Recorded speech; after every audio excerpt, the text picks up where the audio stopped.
For now at least, you can still catch a glimpse of Sursock Museum.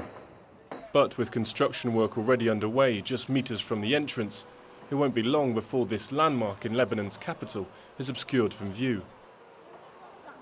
88-year-old Yvonne Sursock Cochrane, an avid campaigner to protect old buildings and whose family once owned the museum, remembers when the city felt very different. Beirut was one of the most beautiful cities in the Mediterranean. It was a garden city, and among all this greenery there were stunning houses.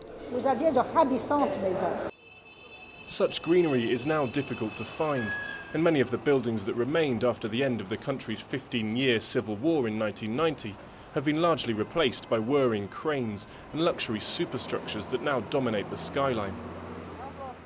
Giorgio Tarraf is part of Save Beirut Heritage, a group that is trying to protect what remains of the city's Ottoman and French architecture from being destroyed.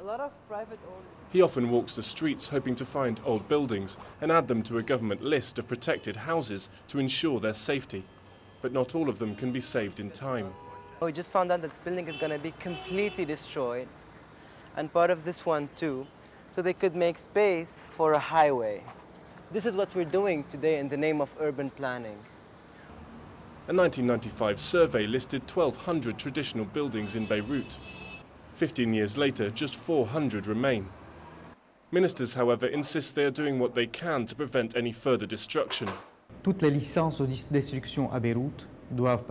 the licences to knock down buildings in Beirut must now be approved by the Culture Minister. That is what is slowing this frenzy to destroy classified buildings. But critics say the government's efforts have come too late, and that not all politicians want the houses to remain. Politics and economics in Lebanon are two issues that are forever linked. In the end, it's the political class who does business. This class is not very driven to preserve anything, particularly given that there is land where a lot of money can be made. Campaigners have vowed to keep battling to protect the city and its architectural past. But with digging sure to continue, it may not be long before only memories remain.